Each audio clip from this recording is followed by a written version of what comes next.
Dan. I'm the director of PAC Next, the Canadian contingent portion. We have a US who's now going to be our Southern Hemisphere ultimately. So a bit of a reorg, but it's a fun one. Anyhow, I've been with PAC now for, I guess this is my 12th year with PAC Next in different capacities, and I'm more than 3 decades in the recycling industry. I was part of the team that did develop the Golden Design Rules, and was very instrumental in Golden Design Rule number 5, and I'll explain why when I get to that Golden Design Rule. So welcome today, and please, if you have any questions, it's a small group. Do not wait to the end. In fact, I do take a break after each Golden Design Rule to ask if there are questions. If you aren't comfortable speaking out, it is a small group. Let's do this more like a fireside chat. But please type the questions into the chat box, or and Andrea will follow, and she will ask questions as we go through it. I don't mind being interrupted if you have a question that's going, it's pressing. Like, I don't understand that. Can you please explain it a different way? Whatever you need, I'm here to help you understand the unpack the Golden Design Rules. They are reasonably new. Actually, they're about a year old now, but they're still reasonably new in the North American market. Now, for those of you, though, in a second, I'll explain how Canada is doing relatively to the Canadian or the Golden Design Rules. So welcome aboard. Here, I got to shrink this down. So consumers, listening to you already, that consumers are looking for more sustainable packaging. Club Coffee, for example, just brought out Bordeaux, which is like a Tetra Pak type package. It's new, it's innovative, and it was a move from an unrecyclable. So they've already met one of the Golden Design Rules in terms of moving out of a non-recyclable packaging format. So good for them. There's one example right there. And it's becoming more and more important, not moving to sustainable packaging. It says will cost sales. It has cost sales. There are companies out there that, when all else is equal, the consumer looks at it and they say, you can see from the diagram here, packaging needs to be recyclable, 2/3. It's going to be interesting to watch the next couple of years because of the tremendous inflation rate that we've got right now. There's a discussion in the sustainability market that we might see a little bit of a pushback where consumers are now just going to look for whatever they can afford. But again, when we get back to a stable economy, all else equal, today consumers are looking for recyclable packaging, or in this case, reusable packaging, and also don't overpackage. So some of these things are all spoken to by the Golden Design Rules. The Golden Design Rules do not get in. You see compostable, biodegradable, again, a Club Coffee initiative. They don't speak to the compostable side of it because it's so complicated. They're still working on trying to figure out exactly what to do there. And I see there's that's a question for you. Will this be available in PowerPoint or anything afterwards?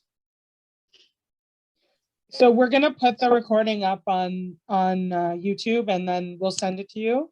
But do you usually share the deck, Dan? Because we could send a PDF version if you need us to. I'd have to check with Lindsay with okay. what we're But for sure, the recording, yes, we'll send it to you.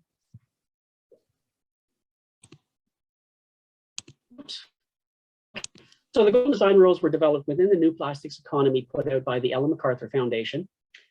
And the one thing with the New Plastics Economy, of course, is the idea is that once packaging, the Golden Design Rules are strictly focused on plastic, by the way. We're not going to be getting into paper packaging. If you really want to know about sustainability in all packaging, then I encourage you to take the packaging sustainability course, which is up in, when am I doing it next? I think it's in the fall, in September or October. So look at the PAC website, and I speak to all packaging types in that course. The GDRs are strictly within plastic.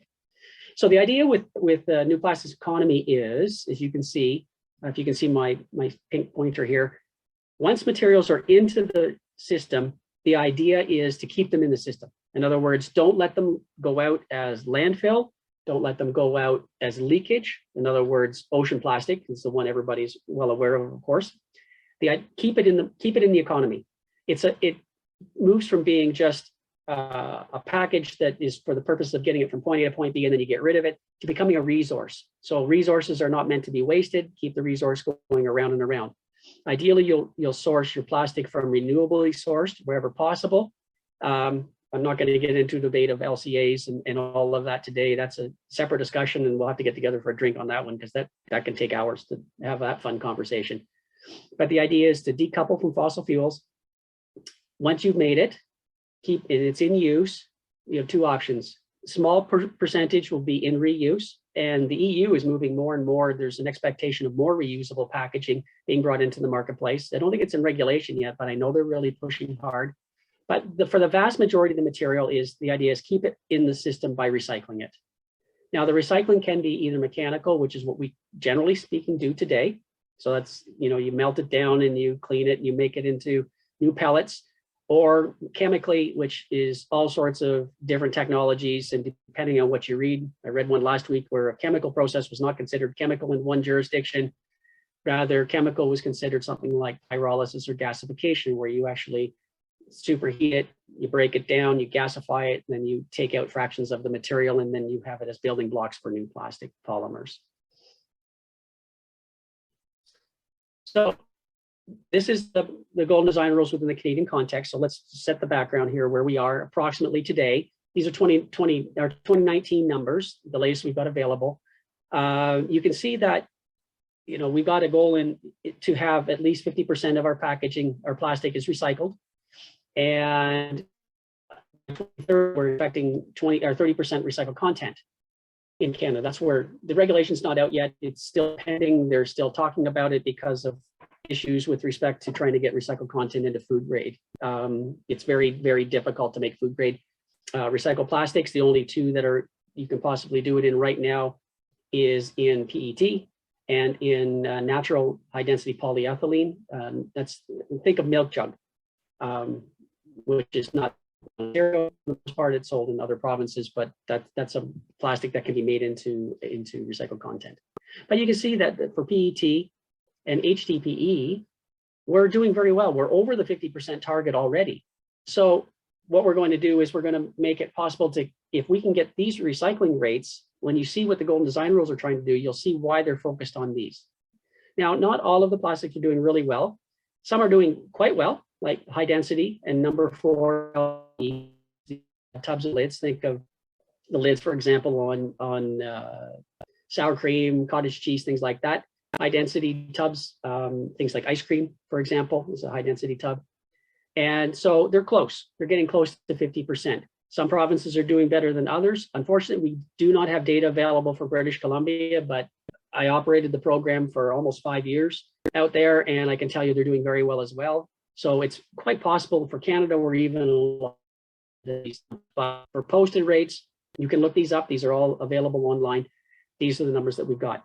Then we've got some others that are very, very not doing well at all. We've got plastic films. We've got multi-laminated. Now, multi-laminated there are so many different formulations. The two most common are PET, polyethylene terephthalate. On the outside, you can always tell it is PET. On the outside, it's very shiny plastic, a pouch, right?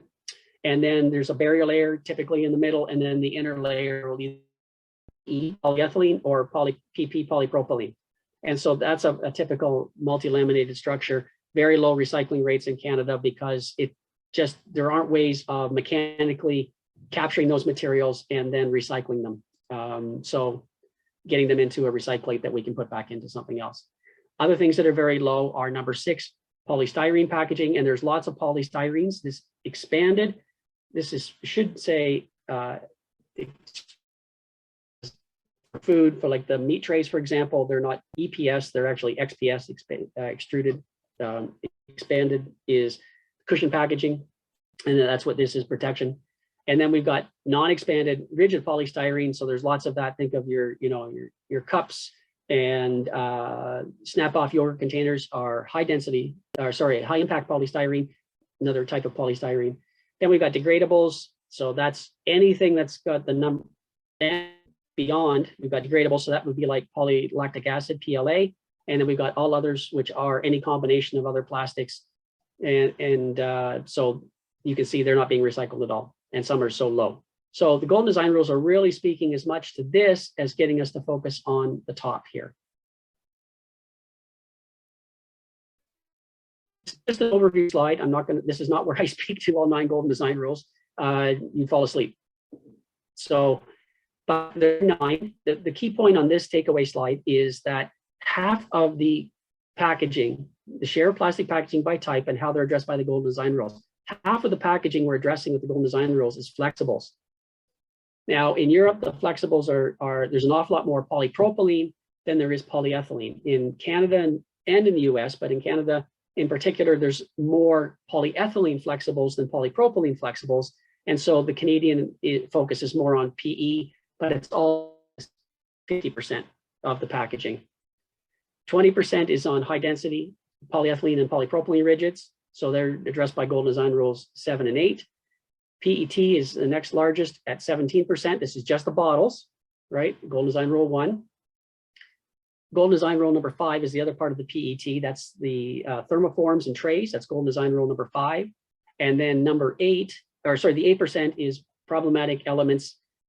I hate is not at scale, and I'll explain more when we get to that Golden Design Rule, and that's in number 2. There's a lot going on in there, and this is where a large focus is of the Golden Design Rules, is the elimination of these plastics. Okay. So why the Golden Design Rules for Canada? By creating consistency in plastics, it allows us to get to more economies of scale. I was talking with somebody last night about polystyrene packaging, and the conversation was polystyrene packaging's got a great LCA. Yes, it does. It's got a very good LCA. So why don't we use more of it? And I said a couple things. One, it's very expensive to collect and process. We're looking at $1,500 to $2,500 a ton for polystyrene. But the other thing is there's just so little of it left.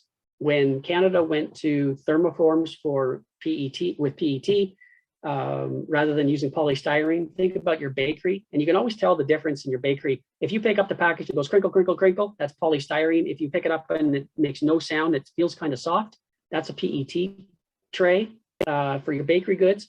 But there was a lot of PET, OPS, in the marketplace. It's now gone. And so there's so little left that it isn't really worthwhile for recycling facilities to invest in optical sortation systems to extract that portion of it. And so the idea behind Golden Design Rules is we're already a small country, right? We don't generate a lot on a per capita basis. Yes, I know we're at the top of the heap when around the world, but when you think about 37 million people, the amount of plastic we generate, there's not a lot of it. And as such, if we can focus even more on the what we call the good or the desired now plastics, then we have a better opportunity to capture more and do more with it. So we increase our yields. We have less material going to disposal. We also have more material available for recycled content, right? And that's where we want to, again, focus on the valuable plastics, the PET number 1, HDPs number 2, low density polyethylenes number 4, and polypropylenes number 5. So I'm going to get right into it. Is there any questions before I get started? I might ask for my information. Is that what? Maybe you could answer it at the end of the seminar. Where are the recycled plastics and the bad plastics used for? Is it ground up to make bricks or build roads, or is it non-recyclable? Or big question. We'll talk maybe to answer later on. Yeah, there's all sorts of things, Larry. A lot of the material gets shredded and mixed with fiber, and they make an alternative fuel out of it. You can't burn straight plastic in a kiln, whether it's for cement or whether it's even for energy from waste. It doesn't get ground up to be burned into energy from waste, but burned up to as an alternative fuel, for example, in the cement industry.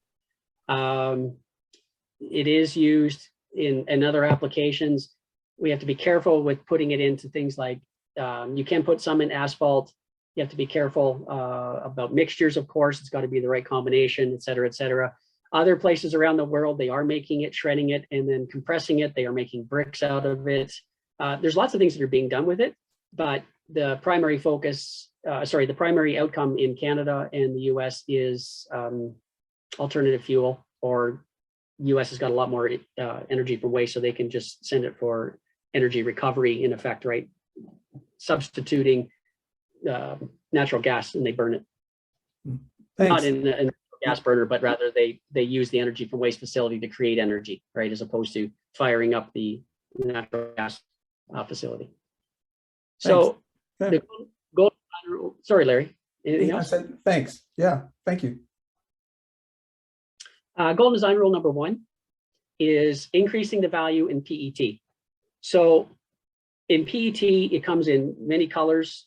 You know, you may not even know it's PET when you get to go in the store, but it comes in pink and purple and yellow and green. And I don't mean clear green like a 7-Up bottle, but I mean dark green, blue, you name it, they're all out there. The thing is though, that in the recycling world, in mechanical recycling, you can't take the color or the opacity out of the PET bottles. And so they only want now in golden design rule number 1, the use of transparent or uncolored PET, transparent blue or green. So clearly Canadian is a transparent blue bottle, for example. Green, like I said, 7-Up, Sprite, there are others out there. Those are fine. And then anything clear. So your typical water bottle, your typical, cola bottle, whatever, soft drink bottle, they're all in clear bottles. Those are okay.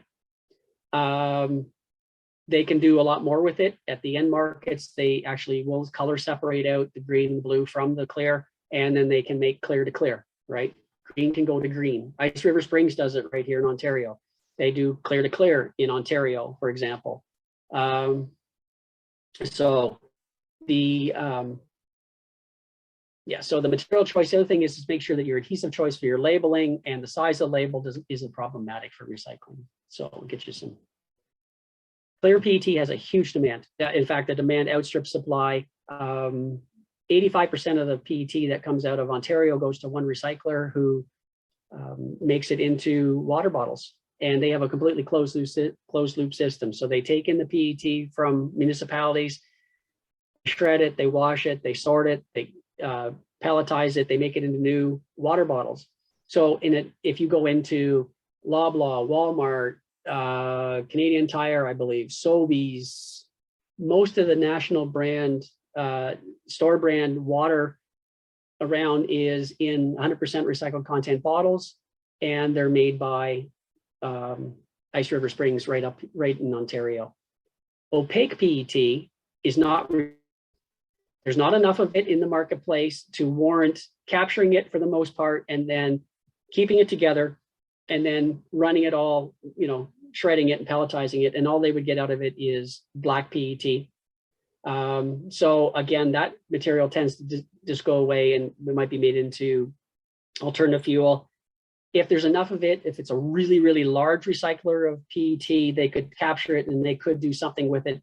But the way the secondary market, the end markets work for plastics recycling is they don't do like a bale of plastic, right, which might weigh 500 kgs. They don't take in a bale and then they break it open and then do everything with it. And then they take the next bale of another type of plastic and run it like an end market might take number 2, number 4, number 5. It isn't like they run it one bale at a time. They store it until there's huge quantities, and they might run, 4,000, 5,000 bales of one material at a time.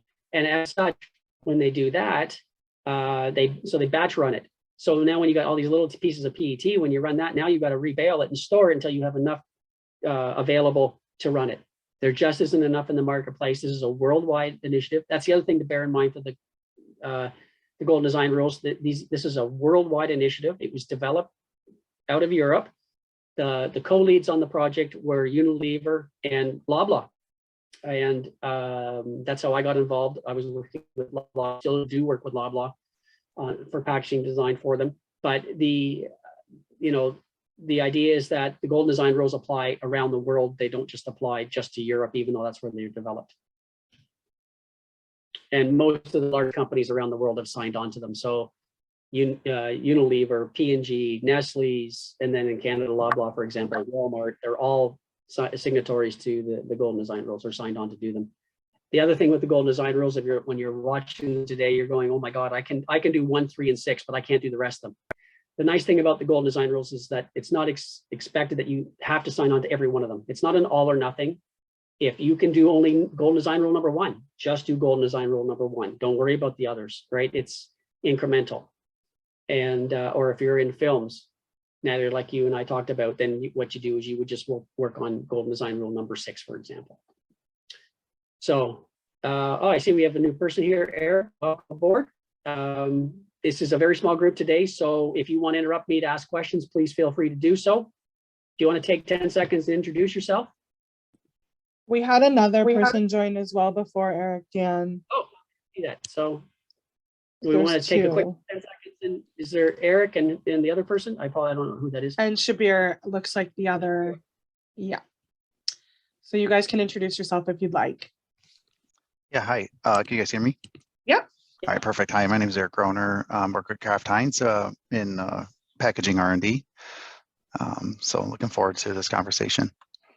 Great. You're another signatory to the Golden Design Rules. Yep. Yep. Welcome.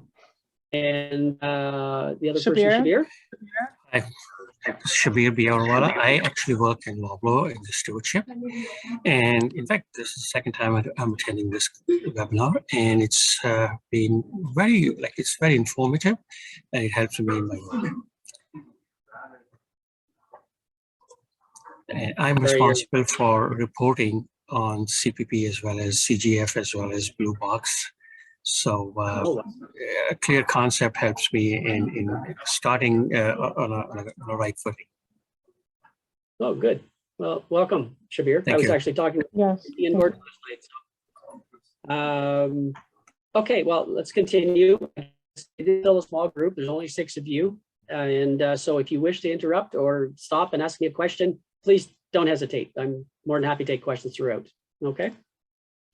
So moving on with Golden Design Rule number 1, the idea is to avoid labels that are going to cause problems post-collection. So PET has a density greater than 1, so we don't want any other plastic that's not compatible with PET added to the system. And PVC, PVD, PG, and PLA all have densities greater than 1. And so if you use those as labels, when PET and other plastics for that matter are sent to an end market, what they use is a sink float system to separate different fractions of plastic. Well, the typical sink float is just using water and then all the polyolefin plastics, that's the number 2, number 4, number 5, the polyethylenes and polypropylene, they have a density less than 1, so they'll float. So that, the cap you have on a soft drink bottle, for example, is typically polypropylene. On a water bottle, it might be polyethylene. So they'll float out. So they can separate them. And by the way, they do get recycled. But if you have a PVC label, for example, on a PET bottle and they shred it and the PVC sinks with it, now you've got a very large contaminant in the PET stream. PVC, Pvdc, Petg in particular, even though it says it's PET, the G is glycol modified PET, and it's used for juice. You see a lot of it. You can tell the bottom. If you look on the bottom of a PET bottle, it's got a dot, whereas a PVTG bottle has got a line straight across. And so you can always tell the difference between the two. They're not compatible at all. They're going to cause huge problems for recycling of the PET to make a really good PET recyclate for use in packaging or for other purposes for that matter. So you should only use a full PET shrink sleeve if the color can be removed. In other words, it washes out. Otherwise, it'd be no different than using an opaque PET bottle, right? We're going to have the same issue.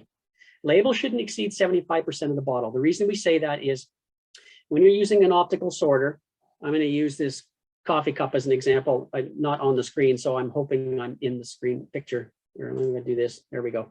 So yes, I know this is a coffee cup, but you see that pretend this is the cup, right? And this label is on here. So as long as there's a space about that, which is about a quarter of the cup, right? As long as you can't see it. See, this is why I like doing it in person. So this, where the brown part is, pretend if that much of the bottle was showing through, the optical sorter can see it. If the label is full top to bottom and it's not PET, when it goes through the optical sorter, it's going to look at it and say, oh, hold on a second. So for example, say you put an HDP label on a PET bottle and it's full body sleeve. And there's lots of full body sleeve bottles out there, unfortunately. The optical sorter is going to look at, oh, that's HDPE, and it'll shoot it and it'll to sort it. And so that PET bottle will be lost to the recycling system. It'll end up going to an HDP end market. We don't want it there. They don't want it either. It costs them money. They lose yield, etc. So make sure that your labels are consistent with your bottles so that we maximize the capture at the recycling facility point, not at the end market, not where it goes to get made into new recyclate, but rather at the point of recycling. So you put it in your blue box, it goes to the recycling facility sorts it. We want to make sure that we can see that bottle.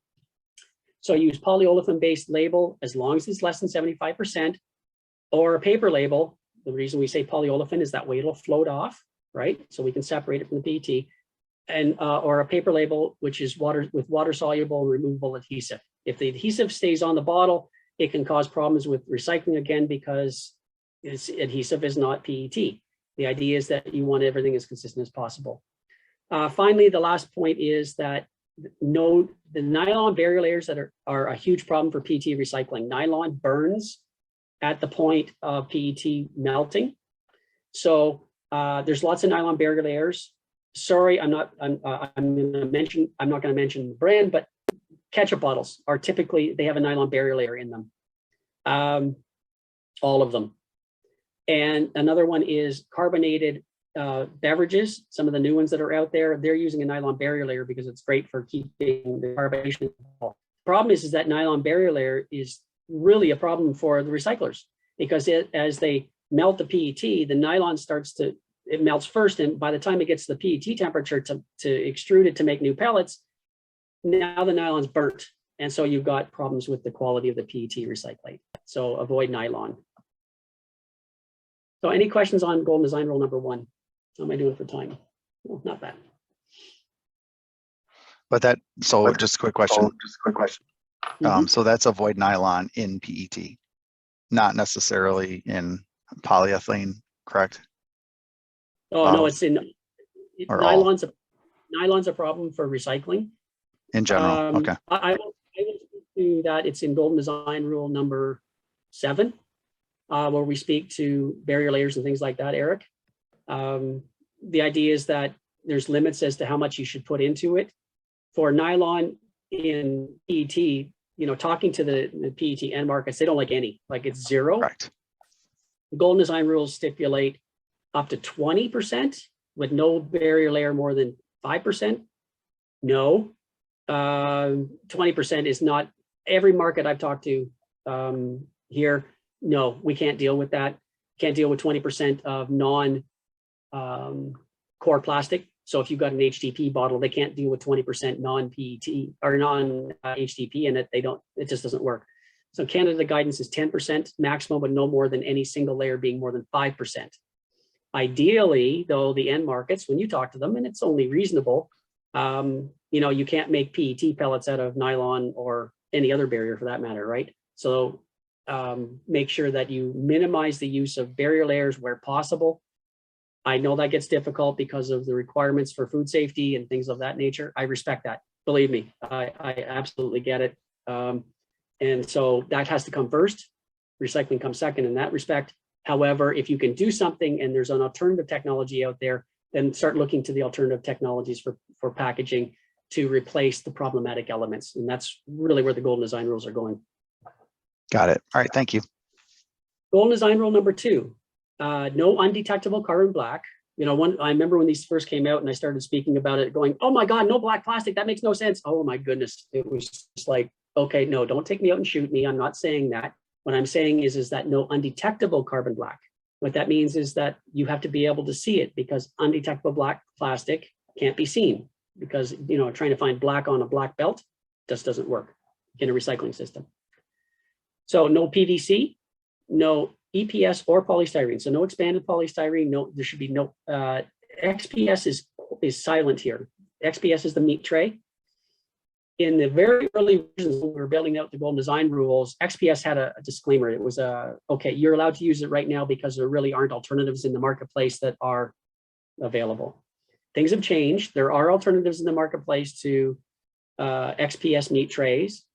The PET tray, for example, is available. There are others out there. There's now even a molded pulp with a polyethylene liner. There's all sorts of different technologies that are coming out now to replace it.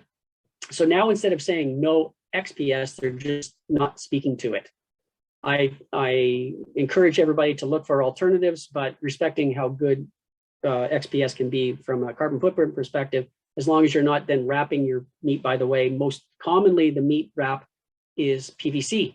We don't want any PVC films at all. So I know it's a tug, right? A give and take, and tug of war, but I'm just trying to fill you in so you understand the context of some of these golden design rules. So the idea here is PET, no oxidogradable. Don't speak specifically to no compostable, biodegradable. Oxodegradables were a real problem. They obviously are still a problem over in Europe. For them to speak to them. Oxodegradable plastics, they just don't want them because they don't want degradable plastics being mixed in. Think about it. I was in Houston a few years ago, and more than a few now, but anyhow, I went in the airport. I needed some water, so I went in and I found a PET bottle that was oxodegradable. Well, a lot of our PET ends up going into things like carpeting and clothing. Can you imagine if you had oxodegradable plastic being added now to your carpet or your clothing, and you look at it and you're going, oh, what's this? There's a little hole here, right? Where the plastic starts to degrade. So the idea was no oxodegradables in any plastic. Number 1, 2, 4, 5, none, right? So eliminate the use of 3, 6, and 7. So that's a lot of the plastic packaging, no PVC, no polystyrene, and no other plastics, PLA, any plastic whatsoever. Eliminate cushion packaging, so use alternatives. I please encourage you not to look at foamed polypropylene or polyethylene. I know they're saying look at 4 and 5, but the problem is they end up in the rigids, and it's a long story, but if you can find other alternatives that can work, like molded or corrugate cutouts, they're better than some of the foams, because people put the foams in the wrong places. But anyhow, I'm sure they're going to continue, so we're just going to have to learn to deal with it. No undetectable black using current technology. As I mentioned, right now, black plastic, it comes in number 1, 2, 4, 5, and 6 resins. When it goes down a sorting conveyor in a recycling facility, it all looks exactly the same. If you can't see it, you can't sort it. So the black plastic typically has to be taken off of a sorting line manually, as opposed to using machinery, which is typically now used. It's ubiquitous. It's everywhere. They use optical sortation for number 1, 2, and in some places now even number 5 plastics. So if you can't see the black plastic, you can't sort it. There are alternatives in the marketplace to just black plastic. There's Unilever brought out a technology where the black looks like it's blue. So it fluoresces blue under an optical sorter. So even though it's black, the machine thinks it's a blue plastic and it will sort it. So that's what they're saying when they're saying, even though it's a growing problem, and it's a huge percentage of the plastic stream. In the rigid side, I just came back from working in BC for a year and a half, and out there, I'd say somewhere maybe 15%, believe it or not, of the plastic rigids. Huge percentage. I couldn't believe it. And if it's going out to the end market as a complete mix, they can't really do much with it other than separate it using sink float. And now they've got a blended polyolefin and a number 1 mixed with number 6. Polystyrene's also got a density greater than 1. So now you got a bunch of unmanageable plastic streams to try and make something out of them. If you can make it discoverable, then the black will go with the black. Now, the one thing is no black plastic, no undiscoverable black. In PET, it's no black plastic. You're allowed black plastic in other resins, but not in PET. No black whatsoever. So you can't separate it. But black plastic is good because it does offer an opportunity for recycled content plastics, albeit non-food applications. So no PVC or this is PVC bottle. And again, you can tell PVC, usually a little cloudy. And when you look on the bottom, there's a line through it. And instead, so this lid, this is an award winner from PAC, our Canadian Design Awards. This lid used to be polystyrene, number 6. They moved it to polypropylene, number 5. And in fact, they now take it even one step further. The new lids, that they're not everywhere yet. And by the way, there are still some polystyrene lids around. I know that because I was talking to people. I believe they're still around on the East Coast, for example. But what they've done is they're making these white. Now they've really made it into something that's of more value to the end markets, because they can do more with white polypropylene than they can with brown polypropylene. avoid PETG. So you get a lot of cosmetic bottles, things like that that are a problem, right? And they want those out. This is another one of our award winners. They went right out of plastic altogether, and this is now a paper system. And so there are alternatives. And you have to, if you investigate them, you'll find that you can get out of some of these problematic plastics. But the other thing with these problematic plastics is like PETG, it's going to be sorted with the PET, and that's going to cause problems for the end markets. They've got to get that out of there. They can't recycle the two together. One, application for consumer product goods manufacturers, you're eliminating problematic plastics. It isn't that, honestly, you can recycle PVC. Think of linoleum flooring, it's recycled all the time. Polystyrene is very recyclable. In fact, we have a very strong recycling infrastructure for polystyrene in Quebec, with polystyrene, pyrowave, PVC we can recycle, and others can be recycled. I used to work, do more work with NatureWorks in the US. You can recycle PLA. The problem is that 3, 6, and 7 occur in the marketplace in such small quantities. Again, it comes down to how do you capture enough of it to make it worthwhile for somebody to put the equipment in to then recycle it, right? At the MRF, there's just not enough to warrant putting in optical sorters for each of these. Some optical sorters have a 3 sorter in, but that's to remove it so they can then send the rest of the plastic to alternative fuels, the ones that can't be recycled, the 6s and 7s. You can't burn PVC. You can't imagine giving off chlorine gas. That would cause huge problems, right? So focusing on 1, 2, 4, and 5, PET, HDPE, LDPE, and polypropylene allows you to focus on plastics where you can create economies for capture. Now, bio-based plastics are okay. Bio-based does not mean degradable. Bio-based means that typically part of the material, polyethylene, comes from a renewable source. For example, corn, bagasse, sugarcane, things like that. They can make polyethylene, and then they can put that into the polyethylene terephthalate, so that the PE portion, or LDPE, HDPE, etc. So you can use bio-based sources for part of it. In fact, remember the golden design rule, where we introduced it under the Ellen MacArthur Foundation, that said, de-link yourself from fossil fuel based and look to renewable sources for your plastics. So this is part of it. So bio-based are okay, just as long as they're not degradables. PLA are not specifically discussed other than avoid number 7s, but PLA is a whole separate discussion. They're not there. It's around compostables. I think they're going to come out with rules. I don't know when. We haven't started any discussion around it, but the idea is that the composting infrastructure is so much more disparate in nature compared to recycling. Recycling is getting to a point it's fairly consistent. May be different companies with different approaches to it, but what we're doing is about the same. So it's easier to do that. But composting, good grief, a number of different technologies out there, understanding when to put and how to put compostable packaging into the marketplace that could be managed by the systems we've got. Toronto uses anaerobic digestion, whereas Durham region, which is just east of Toronto, for example, uses an Ibera flailing wheel type technology, wide bed system. They're not at all alike, and as such, what do you do when you don't have common technologies? So, anyhow, it looks like Shabir has a question, Dan. Yeah. So it's a bio-based plastic.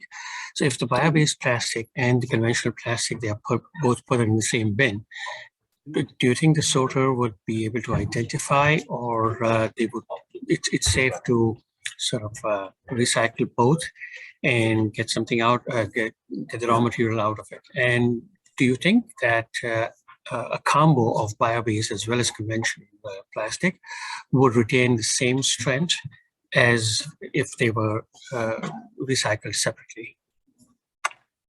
Yeah, there's absolutely no chemical or physical property differences between bio-based plastics and fossil fuel-based plastic. It's just a matter of how they, you're literally distilling. It's like making alcohol, right? You're distilling it, you're making an ethanol, and then they make it into, I can't remember. I always get it screwed up. You need ethane to make ethylene, to make polyethylene. And so you can do that with bio-based materials. Corn can be made into those elements, and then you can combine them to make plastic. the structure of them is exactly the same as if it comes from fossil fuel bases. So not an issue whatsoever. The optical sorter, the recycling system does not differentiate between bio-based plastics and fossil fuel-based plastic. If a polyethylene container goes through the system and one's made from corn and one's made from fossil fuels, it's going to see them exactly the same.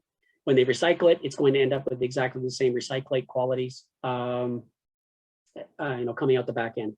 Bear in mind that with mechanical recycling, regardless of the originating material type, mechanical recycling plastics only can go through about 7 to 10 times before they do change their structures, and as such, they'll need an injection of virgin sources. It's just like paper. Paper can't be recycled infinitely because every time you recycle paper, the fiber length goes down, and so you keep adding in more sources of material to keep the fiber length up to make whatever packaging you're making.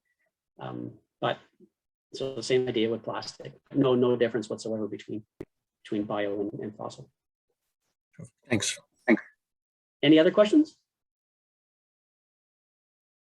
Okay, golden design rule number 3 is about eliminating headspace, or slack fill as they call it, around flexible packaging types, and such that the headspace is no more than 30% across all packaging categories. Now, the focus here is on flexibles.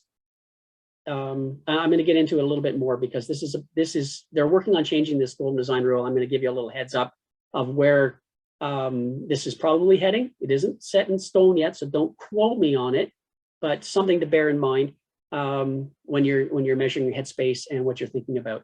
So it's on pouches, pouch-based products. So think about it. You go and you buy a bag of peanuts. It's in a pouch, and the space at the top of the thing is long. If it's a 30-centimeter container or pouch in height, as long as no more than 9 centimeters is empty, right? Then you're fine. If it's more than 9 centimeters of empty space, then you've in effect broken the 30% headspace rule, golden design rule number 3. So the Competition Bureau and Canadian Food Inspection have ruled over headspace. It's called the slack fill. Now, it applies to all pouches. What it does is it suggests the requirement you need to redesign your filling lines. Now, this is very difficult. I get a lot of pushback. Oh my goodness, do you know how much effort it takes? And don't forget that, you fill a bag of potato chips on a line, and when it's just filled, it's right at the top. And then as it moves down the line and it gets put into boxes and goes through transportation and gets put on the shelf and consumers take it home, et cetera, then it starts to really set. Cereal's the same thing. And in fact, unfortunately, it's not up anymore. The Consumer Goods Forum's taken down some examples of packaging that has been changed as a result of some of the golden design rules. One being number 3, Kellogg. I'll give a shout out to them. It was quite an interesting example. When you think of a box of cereal, the cereal boxes are typically very thin, right? They can be wide, but they're very thin. And so when you're filling it, you're thinking about it. If there's no space, typically angle of repose on things, and it's geography, I get it, but it works as well with food. When you put it on a pile on the table, for example, it will fill to its natural shape. Well, if you've got it restricted on sides, then what happens is it goes in and you're going to create a lot of dead space in between the pieces that are going into it, right? Think cornflake as opposed to Rice Krispies type idea. And so with that, then what they were doing is as it goes through and it does shake, and it, transportation, people take it home, they're going, what in the world? I just thought I bought, what's going on? I thought I bought a box this big of cornflakes. And so what they did was they redesigned it. They made it deeper and shorter, like not as wide. And by doing so, what you've done is you've allowed more opportunity for the food to settle in the pouch as it's being filled, and they've been able to shrink the package down. So now it did take they did have to reconfigure their packing and their filling line, but it worked, right? Now, where this is going is they're talking about moving this to, let's go on to the next one. Oh, CFIA, I'll come back to this slide in terms of speaking to it. You can't, in Canada, there's a strict rule that says that the manufacturer constructed, filled, or displayed in such a manner that a consumer might reasonably be misled with respect to the quantity of the material or the product that they're purchasing. So in other words, you can't make a bag that's this big and then fill it halfway full because the consumer is taking food, right? So you can't mislead them. that overlays the golden design rule and it's very strict, large fines for misleading, right? It's like misleading advertising. So here's how it works, right? You've got a package that's 30 centimeters. You're allowed then, now this is only to the seal, not to the top, right? To the seal. And so you're allowed 9 centimeters of dead space. You need 21 centimeters of packed material inside the pouch. Same with the chocolate bars, same idea. Say this is a huge chocolate bar, it's 30 centimeters long. You're allowed to have up to 9 centimeters of empty space, but you need 21 centimeters of chocolate inside that pouch. Here's an example where Tide reconfigured. This is a bag in a box, a pouch in a box, in effect, and another one of our award winners. This is now filled because they fill it right to the top. They put the seal on it and it goes in, so there's no dead space anymore. Even better than their bottle where there's a little bit of headspace. Now, the Consumer Goods Forum, we're looking at it right now. They're talking about changing the rule to, instead of being just a linear distance, to being a volumetric space. So when you think about a pouch, it's typically wide at the bottom and it's closed at the top. It's, it's almost 2-dimensional at the top, but it's 3-dimensional at the bottom. And so when you think about it, how much space is that little tiny bit? If this was a 3-dimensional shaped pouch, this, even though this could be 9 centimeters, the volume of this space relative to the volume of this might be 10%, whereas the volume of this is 90% because it's accounting for the filling and the fact that the bottom is fluted out. It's much wider and you filled a great deal of more material into that pouch. So the idea is that they're changing it, that it'll either be vertical for something that's flat or a horizontal, right? But in other words, it's just a flat measurement for something that's a flat product. But on a 3-dimensional product, for example, they'll move it to being volumetrically based. And there was just so many people that push back against this going, my goodness, I can't do it because when the pouch is open, it's one thing, but when it's closed, it squeezes up and it makes a big difference. So I see I have a question. Unable to see the presentation. Is anybody else? I don't see the question. Is it direct to you? Yeah, Larry, it says, hi, Dan, unable to see the presentation. No problem. I can hear your explanations and I can get the recording later. Thanks. Is anybody else? Can everybody else see the screen? I can see it. Yeah, I can't see it if you could hear me, but you keep speaking. I'm taking it all in. Okay, do you want to go out and come back in, Larry? Oh, I tried that. It could be my zoom.us. That's okay. It could be on my end, but I could hear you. I don't like Zoom either. I'm using Zoom today. I'm not a big fan, but okay. I hope you can get back in. No problem. Thanks. Okay. So they're talking about changing it to volume, which I think is a good move. Now, the other thing they're talking about doing is putting it on rigid packaging. And I'm going to give you an example. I won't mention the company name, but I went out and bought some juice recently it was in a box. Now, this isn't plastic, but it gives you the idea.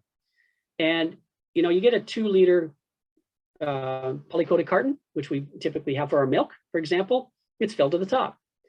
And juice uses the same basic shape. And there's a reason they do it for packing, et cetera, but it's filled to the top. But they usually typically fill it to 1.89 liters.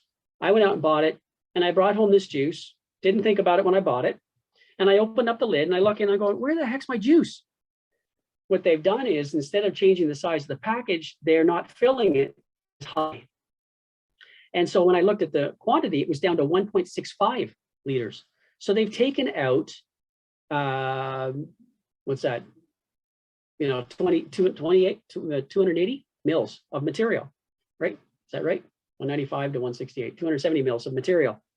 They've taken out quite a bit of juice out of the container. So it's misleading to me. I thought I was buying a full carton of juice. I'm not. I'm buying a full carton. No, I'm not. I'm buying it with that much headspace. Now, it's not at 30%, so they're probably, CFIA is not going to come banging on their door. But the idea is that, and it applies for plastics, of course, with the golden design rules. The idea is that when you're selling something to the consumer, make sure the package is sized according to what the consumer is expecting. So don't leave 30% headspace in a rigid container either, whether it's a bottle, a tub, a jar, whatever it is. Make sure you fill it accordingly so that the consumer looks at it and says, oh, I bought half a liter of, 500 milliliters of jam. I get that. I can see it all. Maybe jam's a bad example. You can see inside the jar, but you get the idea of make sure you're not misleading the consumer.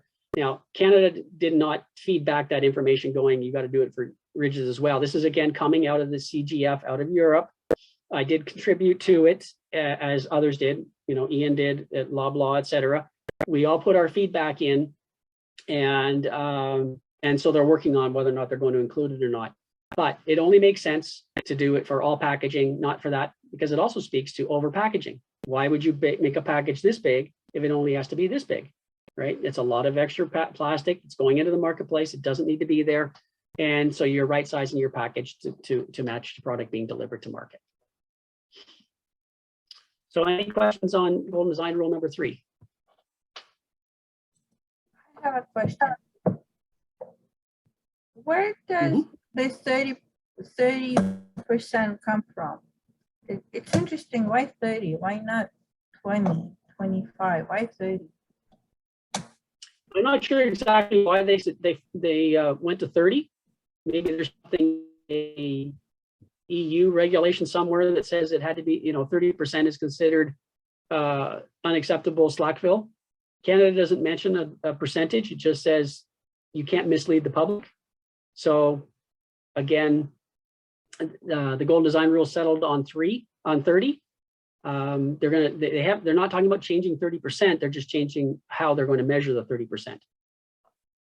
Is 30% a problem, Marina? No, I'm just in general interested to know how do they come up with it. I'm sorry, I'm not sure how they came up with the 30% level for the packaging or for the Golden Design Rule. I could look into it and maybe I can post something when I find out, but right now I'm afraid I can't answer your question. Okay, thank you. Golden Design Rule number 4. The idea is to reduce plastic overwraps. So, you think about it, a plastic overwrap on a loaf of bread, that makes sense.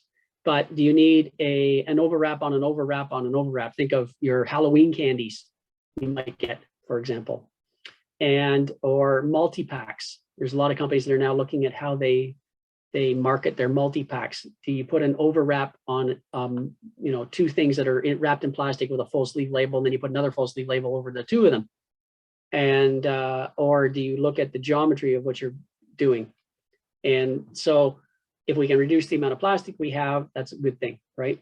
Now, of course, you must respect health and safety concerns. If you remove it, are you still providing all the information necessary to the consumer? Are they getting all their nutritional information? Are they getting the ingredients? Are they getting, the health warnings, et cetera, et cetera? So you can't take something off and remove the necessary information to the consumer, but if it's not needed, there are alternatives in the marketplace. So the one that everybody's probably most familiar with, of course, is the repacking of water bottles. Generally, they used to come in a 24-pack, 4x6 in a corrugated tray with a plastic overwrap. Now, they've actually achieved 2 things. One, by moving to an overwrap with the bottles zigzagged, right? So geometrically smaller space than the other packaging type. They've also gotten rid of the corrugated tray. So you now reduce packaging. And remember back at the beginning, the consumer was looking at, almost 40%, I believe it was, said, it's too much packaging, reduce packaging. This is a great example of how you can reduce packaging. The next step, I know that Ice River, and there's a lot of other companies as well, now they're looking to put recycled content into the overwrap. So now you're really, again, closing the loop. So plastic film to plastic film, it's not food contact, so it doesn't have to be, perfect coming inbound. The rule, by the way, to make food contact plastics in the market following the European Food Safety Association, FDA, or Health Canada, is you have to start with 95% food grade plastic going in. Now, with PET in North America, you don't need that. There's a different set of rules, but just for PET, you have to measure the volatiles that are in the plastics inbound. For HDP natural, the reason we can do it there is because the vast majority of HDP natural that's in the marketplace in Canada is in milk jugs. So getting to 95% is not a problem. They can actually prove that they are at the 95% level.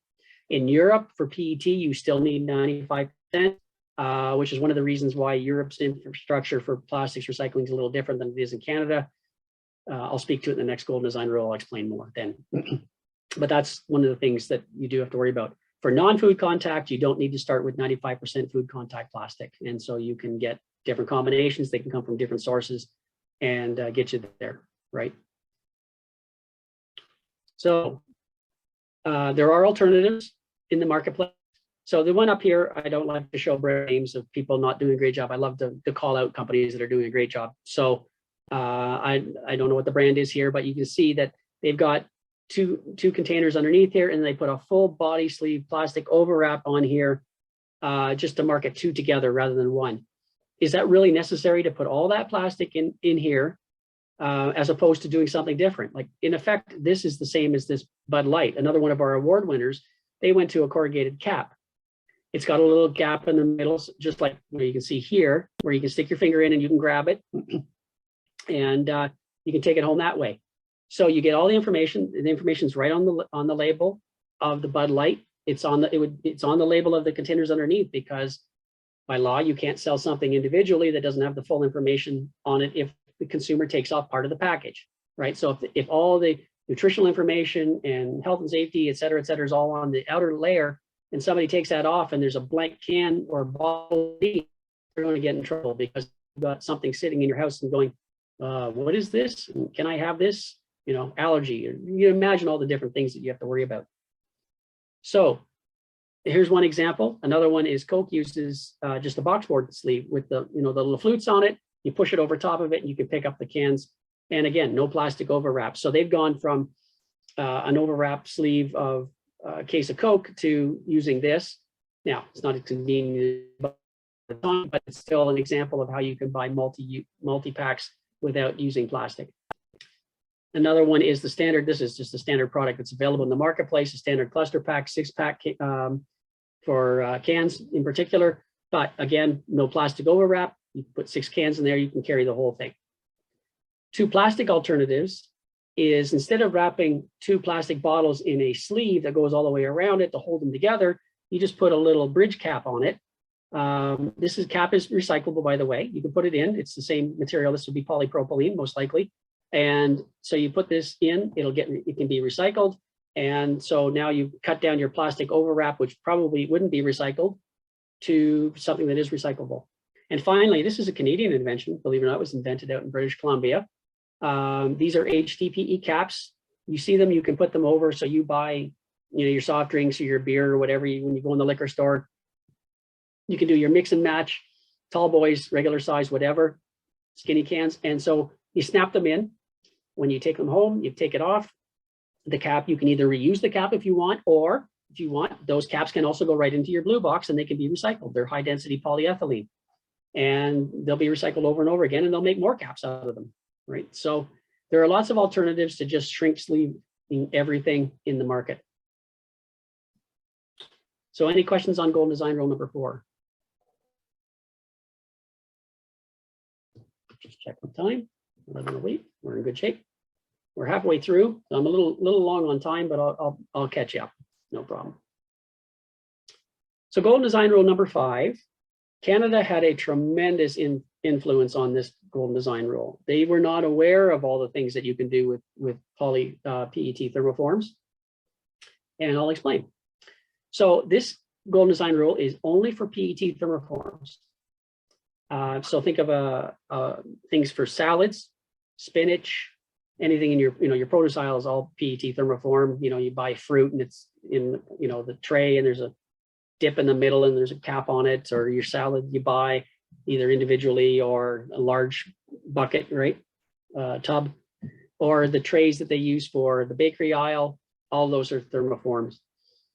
The idea is that make these exactly the same as Golden Design Rule number 1. So no color, no opaque PET thermoforms, no black, no pink, no blue, no yellow, no green, no nothing. There are a number of PET thermoforms in the marketplace that are colored, and you see them in the produce aisle. You see them for things like mushrooms, for example. They want all that removed, replace it with clear, light green or light blue. Now, the idea was that the reason there's a separate, first of all, there's a separate golden design rule is for thermoforms is that in Europe, they weren't aware that thermoforms could be recycled with bottles. In Europe, they're still developing infrastructure in the recycling facilities to separate thermoform PET from bottle grade PET. The reason they do that is thermoforms can't be recycled into bottles without further processing. There are proprietary technology. It requires a nitrogen bath where it's called intrinsic viscosity. The intrinsic viscosity of bottles is about 10, 15 points higher than it is for thermoforms. And you can't make a bottle out of a thermoform because the IV level isn't high enough to allow it to be blow molded into a bottle. You can, though, with the extra processing, get the thermoform PET IV level up to bottle grade and make bottles out of it. And that's what's happening in Ontario. That's what Ice River Springs does. They take the bales of plastic from Ontario, for example. Those bales, believe it or not, are about 70% bottles and 30% thermoform, 65, 35, somewhere in that range right now. Generally speaking, a lot of places, especially in the US, they don't even recycle the thermoforms. Others that they can't do much with them. Thermoform does not carry a lot of value. Bottles can carry a great deal of value. But what Ice River is doing is they're high grading the thermoform PET into bottle grade and making new bottles out of them. So they weren't aware of that in Europe, that this technology was available. And when they first put the golden design rule out and I took a look at it, they were going to allow opaque, they were going to allow all the colors. And I'm going, why would you do that when the technology is available to make thermoforms back into bottles? They said, no, it isn't. I said, yes, it is. And I can actually point you to a company doing it today. And so because of what's happening in Canada, and by the way, Canada is the leader in the adoption of the golden design rules by far around the world. There's not even a close second right now. I think China's number 2 in terms of training, all that. We've done more training and we're doing more in terms of the adoption of the golden design rules through the Canada Plastics Pact, through the work we're doing at PAC, et cetera. So because of all the work we're doing here in Canada, it actually influenced the world in how they put the golden design rules out for thermoform plastic packaging. So we like to call this the Canadian rule, because we're actually farther ahead than the rest of the world in that respect. It came as a complete surprise to the team when I introduced this. They were thrilled, but it took a lot of work to get everybody off, because in Europe they said, no, we want to do all these colors and everything. I'm going, no, don't do that, because we have a chance to make better plastic, higher grade, consistent with the Ellen MacArthur Foundation, New Plastic Economy, keep it going around. You go to opaque and thermoform, now you can only make opaque and thermoform grade going forward. So you're not doing the best thing. Say, okay, then they changed it. Thanks, Canada, right? So we're not all bad. We may produce a lot, but at least we're doing something good with it. So again, opaque PET is not recyclable into anything other than opaque, generally black, but again, no black PET, period. Not in a thermoform, not in anything. CPET with crystallized PET is compatible and is still acceptable. CPET looks white typically when it's made. It goes through a secondary thermal process when it's made into a thermoform. So it's stamped, and that extra heat changes it to white. But that is still a completely PET container. And CPET's used for things, for example, putting them into microwaves and things like that. It's got a higher, you put PET in a microwave, it melts. CPET you can actually heat up. When you recycle CPET, you can make it back into clear PET. That is not what the C stands for, but it goes back into clear and mechanically recycled back into clear, and it can be made in PET. The difficulty is that when it goes through the recycling system, because it looks like white opaque PET as opposed to CPET, it will probably be rejected and put in with the opaque PET and not be recycled, because there's no way to differentiate it between clear, CPET, and opaque. They're working on. So thermoforms, no opaque, no color, similar to bottles, no black at all, no black, period. CPET is acceptable. So here's a black, this is a typical one you'll see, right? You know, think of your takeout food. You'll get a black tray bottom, and then you'll get a clear top on it. The idea is to move to clear and clear. Now, I appreciate this is a raspberry punnet, but the idea is that there are clear and clear trays out there. Like I said, think of your salads and things of that nature. Make sure that your lidding material that you put on it is compatible. So if you're going to go with PET, either a polyolefin that completely comes off for the lidding, that would be used with this chicken. This is a thermoform recyclable. You notice it's not black, it's clear. This is another one of our award winners. So this is for meat. Remember we were talking about XPS. Are there alternatives in the marketplace? Yes, there are. Here's one. They are more expensive, but they're readily recyclable. This can be captured and recycled and actually be made back into a bottle if we want, or it can be made into thermoforms. There's a huge thermoform recycler in Texas, for example.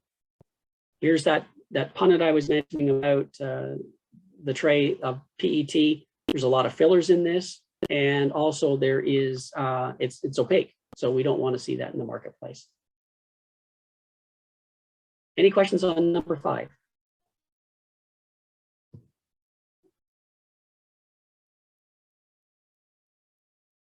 Okay, great. I'll keep going. Golden design rule number 6. This is all about flexibles. And was it Eric, I think, asked earlier about, was it Eric that asked about the flexibles and the rules? And yeah, I can't, my apologies for not remembering who asked the question, but this speaks exactly to what you're allowed to put into it and what you need, what you have to watch out for, what you shouldn't include with it. Now, the thing about the golden design rules is they were developed for the world. They were not developed for just Europe, just America, or just Canada. They were developed as a worldwide initiative to be implemented around the world. So when you look at some of this, I'm going to now show you how the Canadian context fits over top of the golden design rule. So I'm just going to introduce the golden design rule in general here. This is right from CGF. So notice right away it says regional design guides to fit with existing recycling programs. This is really specifically, it speaks to the likes of the US where flexibles get, plastic films get captured front of store. We don't do front of store in Canada. We either do depot, for example, like they do out in British Columbia, where all the films are captured, supposed to be captured just through the depot network, or in Ontario and Quebec, where they get captured right in the blue box or the cart, depending. Quebec is just single stream, so it all gets captured in the cart. Packaging that's not accepted, make sure that you don't put it in, or even better, to the recycling system, but better yet, change it. Change it so that it does fit with recycling and the recyclability of the package going forward. So remember that PET outer layer with a barrier layer and the PE inner layer, the typical, very common, most common pouch in the marketplace. They want to see through gold design rule number 6, a shift to monostructures only. So no multi-material, multi-laminated, but it can be multi-laminated, but mono. So preferably 90% or more monopolyethylene or polypropylene. But you see, this is where we differ. In Europe, they're saying they want more than 90, but they're willing to accept 80. In Canada, in particular, no, they can't do 80. Nobody can do 80. It just causes huge problems. Think about it. If you're trying to make, in fact, here it's even worse. They're saying you can do 80% mixed polyolefin. So you could have a PP outer layer and a PE inner layer, and they're saying it's okay. And in Canada, they're going, hey, I'm trying to make polyethylene film, and you can't make polyethylene film out of a bunch of different barrier layers, whether it's aluminum oxide, silicon oxide, EVOH, PVOH, whatever. Well, by the way, PVOH is not compatible with as EVOH is, and this is a mistake there. I think this is going to change in the future as well, is avoid PVOH. It's soluble and that causes problems. So again, here in Canada, we're looking at this because our markets can't deal with this. Density less than 1. The idea is that we need to have it all float. If the density is greater than 1 because of addition of barrier layers or fillers or whatever, then it's not going to be captured. Each barrier layer should not exceed 5% of the total packaging weight structure. But they're suggesting you would have 4 barrier layers totaling 20% to go here. In Canada, no more than 5%. So this speaks to the nylon issue, but no more than 5% of that in total, not 10%, because it says you can do 90, no more than 5% of the packaging weight. No PVC PVDC, no fiber, no aluminum foil, no PET, and make sure your barrier layers and coatings are consistent. So you can't do aluminum foil, but you can do aluminum oxide. Think of the spray on that you have for things like potato chip bags, right? So that's it. That's the main thing. The key items, avoid the, sorry? Sorry, no, sorry, just real quick here. That last slide, I just have a question about the nylon when in even the EVOH and the polyethylene films. There are compatibilizers out there that will help nylon EVOH recycle with polyethylenes. And it's not really identified here that that's required. But I know like the APR in the United States do require compatibilizers when recycling in front of store. So just curious if that is going to be addressed in the Golden Design rules moving forward, is the use of compatibilizers to maximize the nylon and EVOH in these polyethylene films. The compatibilizers, some of them work well, some of them don't work well. The APR is referenced in the Golden Design rules, the design guide. And they're really recommending companies do look at the Golden Design rules. Sorry, the APR design guide for films. Now, I've had further discussions with markets about the APR design guide for flexibles. And unfortunately, they're not on point all the time. For example, PVOH is did I go the wrong way here? Let's go. Here we go. You can see down here the APR and the US signatories, right? So they're suggesting you go there. The APR design guide is being used in Europe. It is accepted and recognized in Europe. But part of the issue with the APR design guide is that part of it was led by the packaging manufacturers and not by the recyclers. The old school APR used to be just the members of the group were the recycling side. Now they've got product manufacturers, they've got CPGs on the group, and of course their interest is different. And they're saying, well, can you make it work? And some are saying, well, maybe, but no, not this. And there's a lot of pulling right now and a lot of pushback against some of the things that are in there. And I don't have time to get into all the details of what's in APR that isn't working. The compatibilizers can work.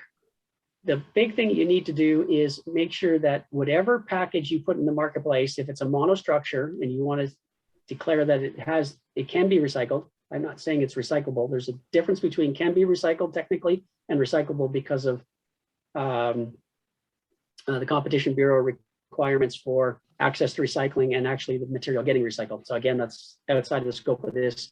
I encourage you to join my packaging design course in the fall. So long story short though on this is yes, compatibilizers can work.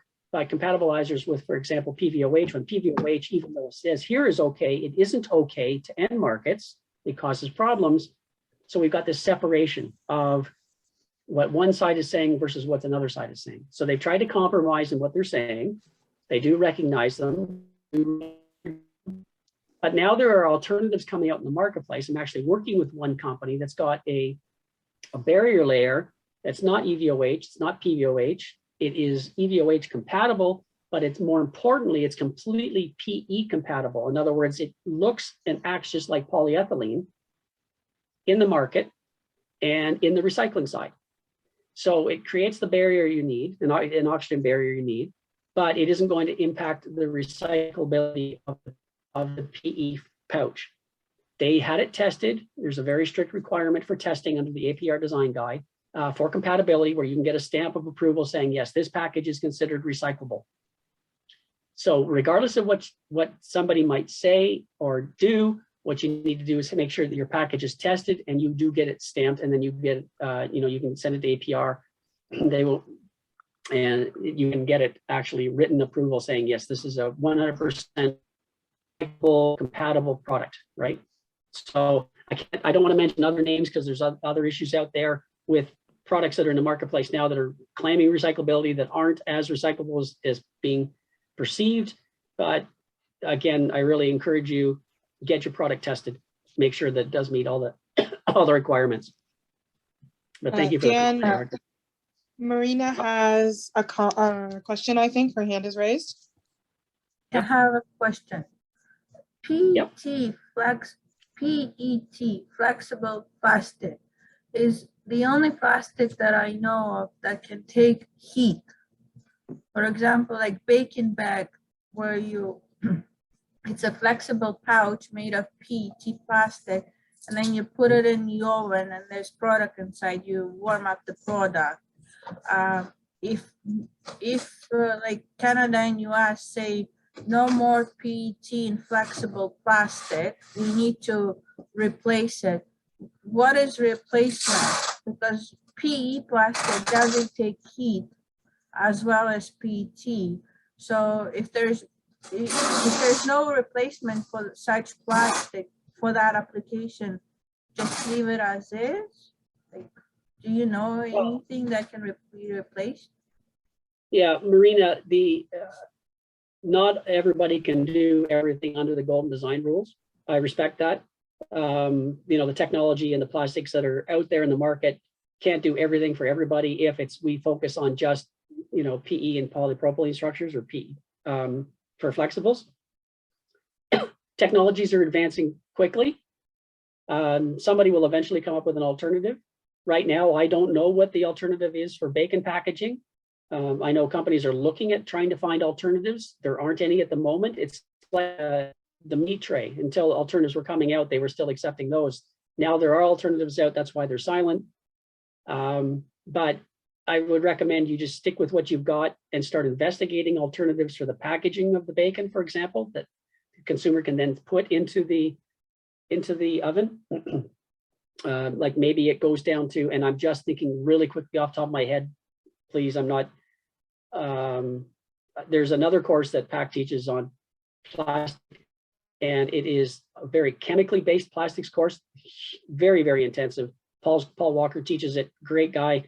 It's coming up next month, as a matter of fact, for a couple of days. So I encourage you to get into that. He could probably answer your question better than I can. He's a chemical engineer for plastics and written books on it. But maybe what you might look at doing is, for example, a CPET tray with a PET barrier on, you know, the lidding material. I don't know. That's just one example I can think of off the top of my head. Doesn't mean that's the answer, but the idea behind the golden design rules is where pouches are being used is keep them as compatible as possible so they're all the same. I can tell you that end markets for plastic films, you know, a couple of years ago, most of the films that were coming out of the recycling system in Ontario were going to an end market. Of the 12 municipalities that were sending film, now only 3 are being able to be recycled. It's getting so contaminated. And I don't mean contaminated with food waste, that is an issue, period, for all plastic for that matter.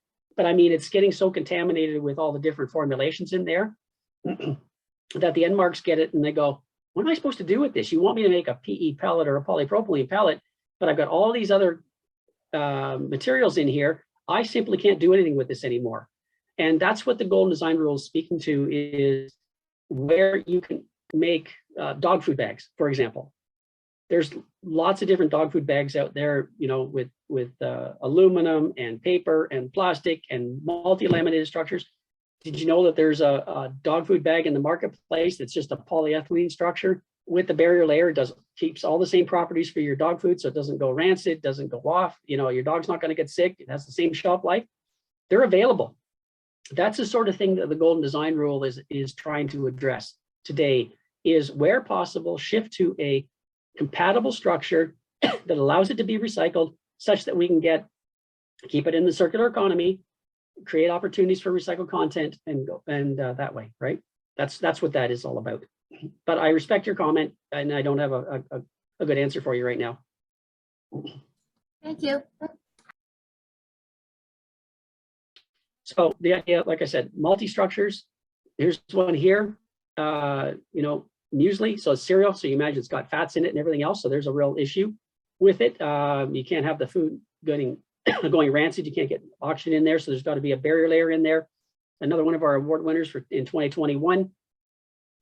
And so this is just a polyethylene structure. Here's another polyethylene structure. There's a number of different companies making polyethylene structures out there.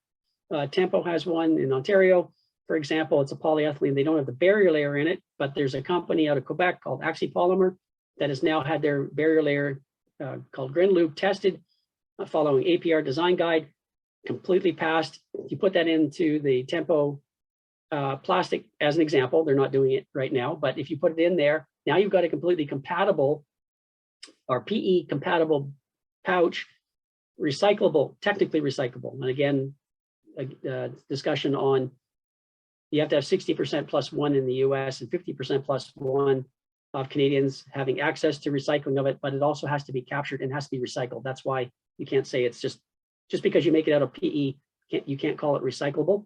You can say it's technically recyclable. I know it's semantics, but that's the way it works, right? So there's a lot of applications out there where the new pouches that are available in the marketplace, and they're continuing to evolve all the time, more and more, because again, the GDRs are a worldwide initiative, not just a Canadian initiative. So for Canada, minimum 80, really no. They want 90% and polyethylene only. The EU has much more polypropylene films than we do in Canada, much more. And so their focus is more on polypropylene, ours is on polyethylene, but ultimately there's going to be more and more polypropylene because we don't make most of our packaging in Canada.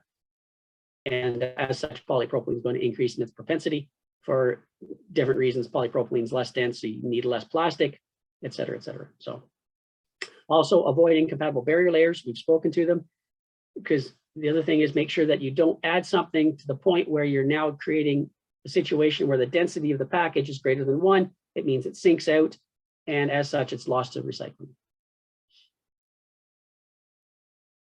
Any questions before I continue? I got to pick it up a little bit, folks. We've got 14 slides left, and I've got 30 minutes. So by the way, if I don't get to questions today, or if you want, you can always send them in. 1 second, folks. Send them in to Andrea, and I'll make sure I get your answers back to you. So I'll drop my email in the chat for everyone, and if you want to get in touch with me, you can. You can put my email in if you want. They can contact me directly if that's easier. So golden design rule number 7 is for PE and polypropylene packaging. This is in the rigid structures, not in the flexibles. Now you can see rigid HDPE. There's a lot going on here, only because so many things happen with polyethylene and polypropylene packaging that it can easily get to the point where it's not compatible, and you can't really recycle it back into something of value. So in other words, you want to get HDPE to HDPE, polypropylene to polypropylene. And so I'll go through it. So for labels, ensure the label choice is compatible with the package. So if you have an in-mold label, for example, on a bottle, you think of it, your laundry detergent, those are all in-mold labels. A lot of your, some of your things in the dairy aisle, now it's an in-mold label in the tub. Make sure it's compatible. So put in, if it's an HTP bottle, put an HTP label on it, so that when it gets ground down, the label doesn't cause a problem. Use minimal or moderate direct printing. So if you're putting it on, make sure that the ink will come off. It will not stay in suspension and cause problems. So all of a sudden you got a bunch of black ink getting on everything. That means they can't do as much with it. Also, limiting the direct printing means that at the end markets, they could color separate HDPE. They might pull off a white-blue combination or an orange-yellow combination and make more white or light blue HDPE pellets for you as a recycled content pellet, or yellow-orange or whatever, right? So the idea is that if you put too much printing on it, then you're going to possibly change what can be done with it when they melt it. Avoid silicone valves, PVC. Don't use anything in there that's going to cause a problem. PVC is a problem when you melt it. Of course, you can't. You don't want to do that. It gives off gas, chlorine gas, so that's a problem. And then the other thing is, don't use fillers that increase the density of packaging to greater than 1 gram per cubic centimeter. So in other words, when it goes into the sink float in the recycling process, it ends up sinking rather than floating with the polypropylene packaging, for example. What we need to do here is increase the yield of the materials going to end market. Right now, we can send a bale of what we call 3 to 7 plastic, or 2 to 7 with the tubs in there. So it's all of the non-bottle materials. It'll all go to market. If they're getting 45, 50% yield right now, that's okay. That's not great, but that's what they're getting. But it gets worse than that when you start getting into things like fillers in the plastics, because now they're losing material. And I'll show you an example. So you need to focus on all of these things: the labeling, the printing, the closures, the seals, adhesives. You know, if you got a label on there, even if it's paper, but it's so stuck onto a container that it doesn't come off, now you got contamination going into the process of making new recycled material. The fillers and liners are really important because they can cause tremendous problems. Again, Eric, as I pointed out, you know, with the flexibles, we look at the APR design guide for rigid plastics as well. So here's some examples of material that has changed as a result of Golden Design rules. So, you know, we've got, I'm showing glue going to toothpaste. It doesn't do that, but the idea is that think about this glue you get. It can be foil, plastic, all sorts of different combinations in there. And Colgate, even a toothpaste tube, if you look at the old ones, they have a foil layer in there and a polyethylene layer, and they were just a combination of material that couldn't be recycled as it is. Colgate, another one of our award winners with PAC in 2021, these packages, well, regardless the paper, of course, yes, but I mean, these plastic tubes are now made out of polyethylene and they can be recycled. There's not a problem recycling polyethylene tubes. They will get captured just alongside the HDPE tubs. And because it's just polyethylene, then it gets recycled. So there's an example of a company that took something that was a complicated package with a barrier layer in there that wasn't compatible to making it a simple package with a mono structure, and then can be recycled. The in-mold labeling I mentioned, so these labels that are inside here, if it's an HDPE tub, make sure you got an HDPE label in there so that when it gets recycled, the whole thing can be recycled.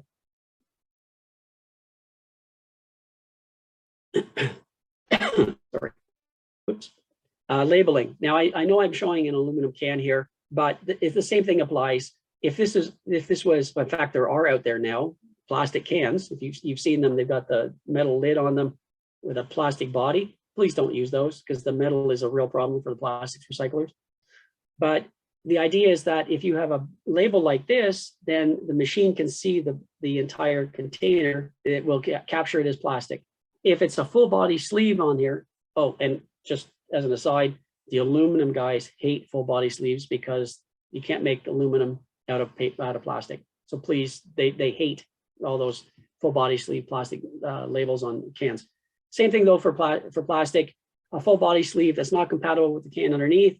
So if this is a PET label on an HDPE tub, for example, or a jar, say there's a lid that goes on top of that, the machine in the recycling facility is going to see PET and shoot it. They're not going to see that it's an HDPE container and put it with the HDPE, which means it's lost to the system. So on a full body, so avoid the full body, but a full wrap label like this, which you commonly see for things like water bottles, you know, lots of bottle can be seen.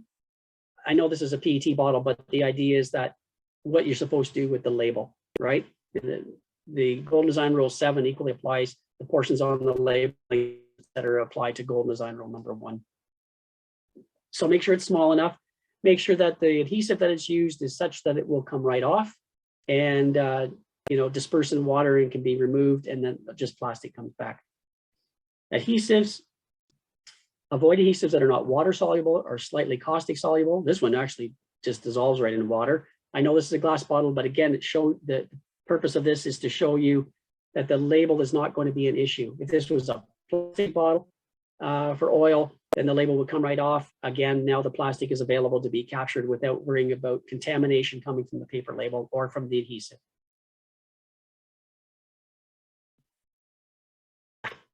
Fillers.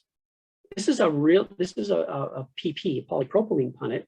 This is a real problem for recyclers. What they've done with the polypropylene punnets that are in the marketplace right now is, yes, the core plastic that's in it is polypropylene, but they can have up to 40% calcium carbonate in the polypropylene punnet to make it rigid, give it the shape, to hold it together, et cetera, et cetera. So the problem is that the optical sorter might see the polypropylene, great, but in the end market, it isn't that they do optical sortation to separate the polypropylene from, say, there's contaminants or there's other materials in here. And in fact, a lot of polypropylene goes to market with other plastics, the polystyrene and the other plastics. The density of polypropylene is less than 1, or supposed to be, whereas the other plastics are greater than 1, so they'll sink out. But because of the amount of calcium carbonate in it, they've actually now rendered this as a plastic with a density greater than 1, and it's being lost.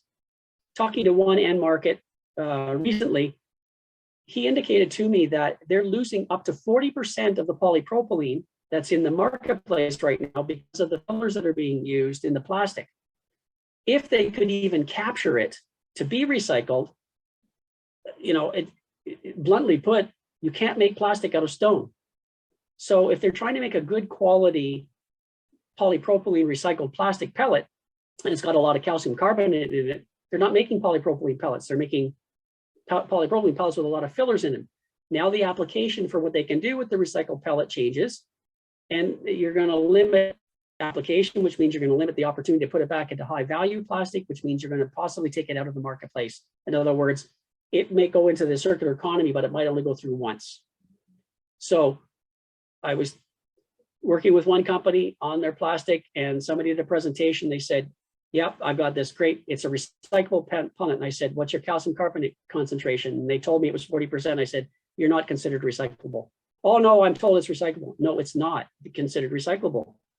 There's too much stone in it. You've got to get that calcium carbonate out of there so that we can recycle the polypropylene. So they need pure polypropylene to make pure polypropylene. They were not happy, but the point is that you have to understand what you're, you know, when you see a spec in front of you, to know what needs to change in order to make sure you're not only compatible with just the gold design rules, but also just compatible with the recycling system in general, right? Caps and closures, avoid incompatible caps and closures. So, you know, you don't want any metals at all on your plastic containers. They don't like metal, but make sure that the cap is consistent. So like on a PET bottle, you can put a polyethylene or polypropylene cap on there because it'll just float off, not an issue. So avoid Pvdc on safety seals, caps and liners. The PVC, again, you're just trying to get out of any PVC plastic. Same with Pvdc. But the seal, make sure that it's something that is compatible with what you're trying to recycle. So if it's polyethylene or polypropylene, if the seal is the same, then it'll get captured, it can be recycled. If make it PET and it sinks out, not a problem because it'll disappear. It won't be captured for recycling, but at least it's not causing problem for the recycling of the base plastic, what you're really focused on, the polypropylene or HDPE. And cap liners are not in scope. There's a lot going on in that. There was an award winner this year from PAC. I don't have it on the slide here. With the new cap seal, the liner, which is now completely compatible with recycling. So again, technology is advancing very quickly. Packaging is advancing very quickly. Alternatives are coming to the marketplace. And if one person can do it or one company can do it, look for others. And ultimately we'll get to the point where everything just gets recycled, we're hoping. Any questions on number 7? What am I doing for time? I think I'm almost there. 17 minutes. Any questions? Okay. I just checked the chat box just in case. Number 8. Now, the first 7 are for the packaging themselves. Number 8 is for business to business. The idea is to take virgin plastic out of your business to business packaging wherever possible and eliminate unnecessary plastic. So if you can look at for alternatives that reduce the amount of plastic that you're being used, or where you are plastic, make sure you're using recycled content. Now, this says specifically post-consumer recycled content. This is a debate in the marketplace everywhere, outside of golden design rules, within the golden design rules, about what should count as recycled. But if you've got something, you know, I always say to companies and to people and talk to the federal government about this, I'm going, hold on a second, you're telling me that because you're going to say it has to be post-consumer to qualify for recycled content, what do we do with all the industrial plastic that is generated in the manufacturing of the packaging? That you want us just to throw it away because there's no credit for it? Heck no, that makes no sense whatsoever. They're working on it. They're trying to figure out what to do with that. But don't ever look for, you know, if you've got an opportunity to use recycled content, whether it's post-industrial or post-consumer, take advantage of it. The consumer is looking for that more and more. You are going to have a requirement for recycled content in the future. Whether or not you get full credit for post-consumer, that's out for debate yet. But the idea is use recycled content wherever you possible, or switch to reusable models. So eliminating plastic and recycled content. So when you think about it, if you're having, like if you have CHEP pallets, for example, they're, you know, there's a whole system about them. They're reused over and over again. When they die, they go get, you know, they get chipped and then you replace them. But these are reusable pallets. You use them over and over again. If you're going to use plastic pallets, make sure they're recycled content. Now you look at this, it's got all sorts of model colors in it. This would be HDPE. This would be an example of, okay, fine. I am using plastic, but I'm going to use recycled plastic. These are reusable totes. You see them a lot for produce, for example. But you notice these ones, I'm not sure you can see it really well in the picture, but they're all different colors of blue. That's because these are 100% recycled content, HDPE. And so they've done what is need to be done. They've closed the loop, right? Kept it in the circular economy. They've made it out of 100% recycled content. When these totes die, they get recycled again, and they can be made into more totes. So a closed loop system with recycled content, and this is even better, it's a reusable model, right? So these get used over and over and over again. Don't have time today to get into about health and safety and paper versus plastic totes. But you know, if you're using it, it's a great idea to make sure that you have recycled content. Any questions on that one? Okay, the final golden design rule is about including recycling or reuse instructions on your packaging. Now, there's a huge debate about this, or about if it works, does it work, does it not work, how to recycle label. It's commonly used in the United States. It's used in Europe as well. It is not commonly used in Canada. Now, one of the things about about on-pack labeling is it can be very confusing because of what it says. So now this isn't a US example because we just don't have a lot of Canadian examples of the use of the on-pack labeling for what to do with your packaging. In Canada, rigid plastics are considered recyclable. Now there's a debate about whether polypropylene strictly meets the regulation of 50% plus one, but I can tell you anecdotally, just because I've operated recycling programs in many provinces, and I know what is typically captured through the recycling system. And I also did a study in looking at the top 10 cities in Canada in every province, and every one of them was taking polypropylene. So putting that aside for now, if 1, 2, 4, and 5 are all considered recyclable, and the public is used to seeing that plastics are recyclable, do you really need a label on it that says, please put your this plastic is recyclable? Bearing in mind that in Canada, all of this stuff, for example, that's got to be on here, you're going to have to put it on in English and in French. It takes up a lot of real estate. Because the provinces all control recycling in Canada, you have to put it on according to the provincial program, not according to the national program. Hold on a second. Canada's already tiny at 37 million people. You know, we spread 5,500 kilometers from coast to coast, and we don't even make most of our packaging. And you got to label it bilingually everywhere. Now you got to put a label on, but can you imagine in British Columbia, for example, think about it. Here's an example for you with polyethylene film, just the bread bag as an example. In British Columbia, you would have to put on it widely recyclable, but it's got to be taken to a depot. So you would have to say, widely recyclable, please take to your local depot. In Ontario, you would say widely recyclable, but you have to put it in your blue box. In Quebec, you'd say not widely recyclable. I don't think it's collected everywhere in Quebec, but you know, now you put it in your cart and there's no store drop off.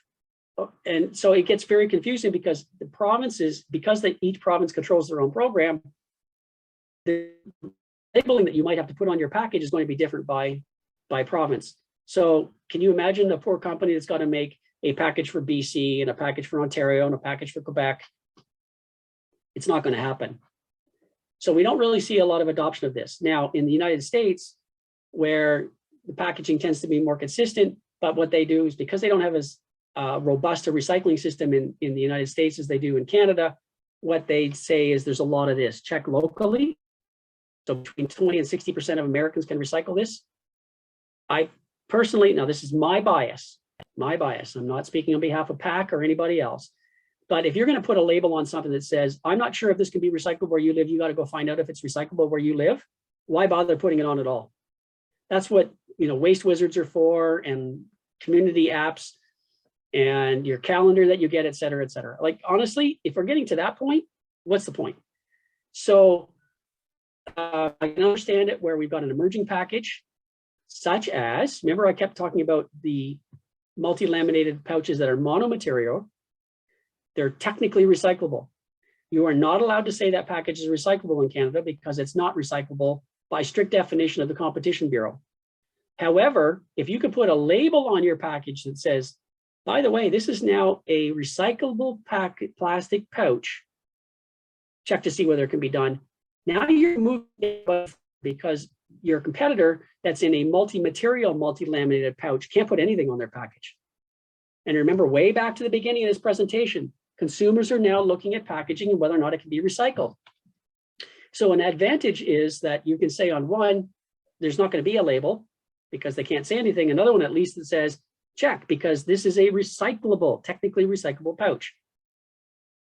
Hasn't been tested with the Competition Bureau, but the idea is that people forward, and public education, the Canada Plastics Pact, one of the big things that came out with the application of Golden Design Rules, it's one thing to make all this great packaging. If we do move the packaging forward, particularly with flexibles, is how do we explain to the public what they can and can't do? Well, that's where this label would come in, right? So I don't think it's useful for rigids, but it is for flexibles, in especially evolving flexible packaging.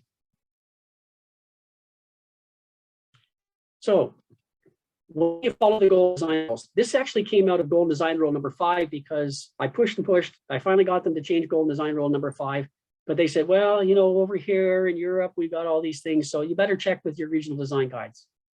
So what I've done is I've adapted, my apologies, I've adapted this slide, and I think it applies to all of the Golden Design Rules. You know, we had a question earlier about, well, I can't do that because you know, PET, I need that for my meat because when I put it in the microwave and warm it up, it can't be made out of polyethylene because et cetera, et cetera. I get that. I understand it completely. So what you would do is you're going through your packaging in your companies, you would look at it. Are there regional design guides for the resin? How do they fit with the recycling programs? And is it possible to follow them? So if it's a yes, follow the guidelines, right? So thermoforms, no problem, but make sure they're clear, right? Is there a clear pathway in the future to it? If there is, then follow the Golden Design Rules. So what you do is you now develop your future packaging to follow the Golden Design Rules. If there's no future pathway for recycling of that material, keeping in mind that the most important element of packaging is consumer health and safety, by far, right? I don't, you know, yay, let's recycle everything we can. I've made my living out of recycling, but I also don't want to have a package in the marketplace that I have a risk of getting sick from the product because it wasn't the right package at the time. So make the plastic package fit the requirement for health and safety, delivery of the product to the consumer so the consumer can fully consume the product. And also, please, no waste, because The package is only 5 to 10% of the environmental footprint of the product delivered to consumption of the product, right? It really isn't a huge impact if it ends up getting thrown away relative to all of the waste that's upstream of that. So think of all the, 30% of food waste going to disposal. If we can use a little piece of package over it and it makes the food last 3 times longer, good, right? So for everybody, for all your packaging, follow this. If you can do something, great. If you can't, that's fine. Don't worry about it right now, but keep checking back, right?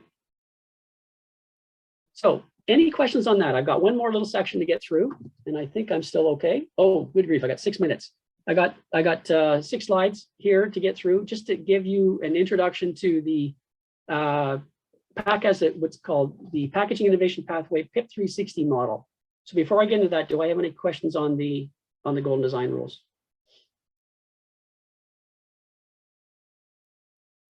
Okay. So, we often get asked, I get asked, what's a good package, what's a bad package? Well, you've heard me already say, what's the context, right? What is it trying to do? What does it have to do? What's going to be safe for the consumer? Craft, great interest. I read the other day that you're looking at a paper ketchup bottle. It's got a polyethylene liner in it, of course, but it's a paper bottle. Cool, right? Good. I love it. It's a very interesting innovation. There's others that are using that approach right down to wine. So, but continue to evolve. So great, keep doing that. But in terms of, is it a good package or bad package? I can't answer that because there's too many things you have to understand in context. However, there are some things you can look at in your package towards whether or not it's a good and fits within the circular economy. So we have a circular benchmarking tool. We look at material composition, what it's made out of, right? In terms of, and by the way, it's not just for plastic, it's for anything. Aseptic, steel, aluminum, glass, paper, you name it. And of course, all the plastics. We look at what percentage recycled content you've got, how much you've reduced your packaging by weight, the recycling and the recycling rate. The new one that's coming out later this year, we're hoping to have it out middle of summer, is also going to look at packaging circularity, whether it's bio-based sources as opposed to fossil fuel-based sources. So look for that. But the one that's online available right now at pip360.com, I encourage you to go there. Silgan is a huge supporter. Lucas has been great. Thank you, thank you, thank you. Loblaw has been a great supporter. Thank you, thank you, thank you. So, please take a look at it. But the thing we're moving it forward in, it looks at plastic materials consistent with the golden design rules in the Canada Plastics Pact. So this is what's coming out. The other thing is that we now built in the CPP reporting category percentages. Pardon me. So Shabir, for example, you're going to love to hear that because now you're going to know whether, we're actually working with you right now on something for Loblaw to help you with that. So the old version that's online right now is 17 plastic categories. We now have 36. We tell you if it's incompatible immediately. There's a little flag. You can see the ones that are not recyclable and are, right? And so we're telling you right now, not compatible with the golden design rules. Some are being recycled, but so we're leaving them right now, but we've got restricted recycling. A couple more slides there, Andrea. So PIP 360 provides a report on it. So here's a report. It'll look much nicer. This is the Excel model I built. We have a full, it's going into FileMaker. It'll look really super pretty when it's on screen. But we take a look at what the total plastic weight is, and then we say, what's your percentage of, what's the recycling rate for your plastics, right? 59.3, in this case, this was PET. And what's the recycled content element? We look at all of the elements of the package. So you may use 100% recycled PET bottle, but your cap is virgin. It's not going to show 100%, right? But this report is consistent with the golden design rules and with CPP. We also are providing what's called the, in our backer report, we're now going to link this to our innovation library. But, we've got a package here, and this was courtesy of Silgan, by the way, so I'll shout out to them. So here's a 100% virgin HDP container. It scores 65, and it tells you how to improve. So increase your reduction, increase your recycled content, and increase your recycling rate, for example. So here's one, they've lightweighted it. So it's been reduced, still virgin, but you can see the score got better.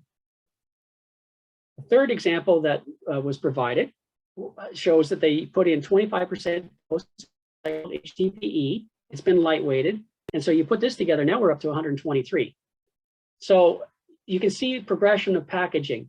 Is this a good package for the application? Yes, it's a good package. 123, when you can possibly get 360, it doesn't sound good. No, that's not the point. The point is you're getting more and more circular, you're getting better. You know, if you got this up to 100% post-consumer HDPE and the recycling rate for HDPE went to 100%, it's currently at around 55. All of a sudden, this probably would end up being around 330, 340. You know, now you've got a really fantastic thing. But the important thing with PIP 360 is, with the exception of the recycling rate, the elements of the packaging are within your control. So you can control how you get your packaging score improved. Now, you just swallowed an awful lot in 2 hours. I appreciate that, right? I've been dealing with the Golden Design Rules since their development. If you have any follow-up questions, or you need help with your packaging, I encourage you to reach out to us. There are 3 of us on the team. Unfortunately, Andrew couldn't be with us today. And Alan is in the midst of traveling, so he couldn't join us either. But we all work, we do consult with companies, we can help companies.